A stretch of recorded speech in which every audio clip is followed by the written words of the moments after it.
greeted in the U.S. after they were exiled from Nicaragua.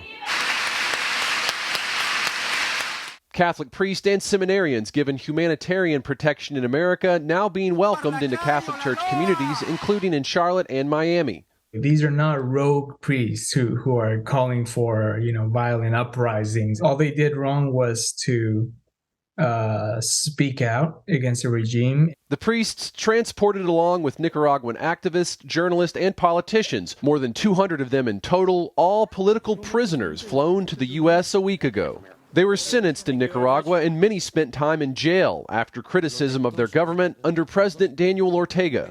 Ortega has referred to the prisoners as traitors, whom he wanted banished from the country. As he's a dictator.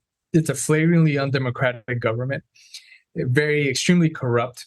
Javier Pena works with Outreach Aid to the Americas. The Miami-based group has been advocating for basic freedoms in Nicaragua for years. While the U.S. agreed to receive the Nicaraguan prisoners, one of them, Bishop Rolando Alvarez, refused to leave. He's insisted that he's staying there. He's not going anywhere. He wants to be with his people. In Nicaragua, Bishop Alvarez has been charged as a traitor of the homeland. On house arrest since last August, he begins a new sentence, 26 years in prison. I think he's somebody who clearly has counted the cost, right, of following, of being a follower, a disciple of Jesus. Cardinal Leopoldo Brenes in the Nicaraguan capital of Managua was asked what can be done for Bishop Alvarez. Pray, he says, pray that the Lord gives him strength. The cardinal said hate and resentment must not exist in the hearts of Christians. Pope Francis said the news from Nicaragua grieves him. He's praying for the prisoners transported to the U.S., all those suffering in the Central America country. Monseñor Rolando Alvarez.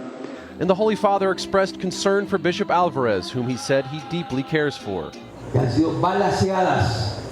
Under the Ortega regime, hostility to the Catholic Church has been widespread. Catholic radio stations have been shut down. Last year, the Vatican's ambassador in Nicaragua was expelled from the country, and nuns with the Missionaries of Charity, the religious order founded by Mother Teresa, were kicked out as well. Good afternoon. At the U.S. State Department, officials hope the political prisoners' release will bring about change. The release of these individuals by the government of Nicaragua marks a constructive step towards addressing the human rights abuses in that country. When EWTN News In Depth reached out to the Nicaraguan embassy in Washington for comment on the prisoners' release, no response was given. As for the bishop sentenced to 26 years in prison, Assistant Secretary of State Brian Nichols tweeted this week, "We continue to call for Bishop Alvarez's release." For some of the freed prisoners who arrived in the U.S., the road ahead is unclear.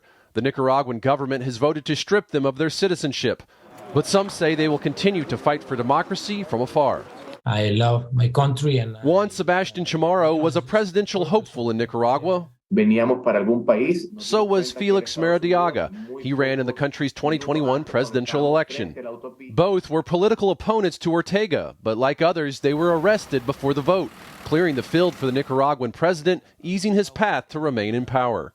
What's next is to work for the establishment of a free and democratic Nicaragua in which nobody ever again will be put in prison because of the things that we say. President Ortega paints a very different picture.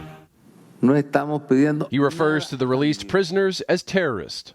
Opposition to his regime grew after widespread protest in 2018. Thousands of people went to the streets, took to the streets to protest the government.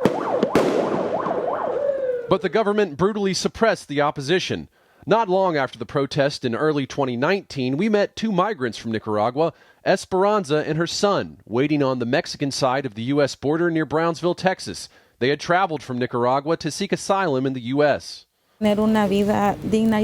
Esperanza told me they fled for their lives after supporting families who had suffered at the hands of the Nicaraguan government. She said by giving aid to others, she then became a target. Pope Francis has now entrusted Nicaragua to the intercession of the Immaculate Virgin Mary. He's praying to the Lord that through her intercession, the hearts of political leaders and citizens may be open to peace. Mark Irons, EWTN News In Depth.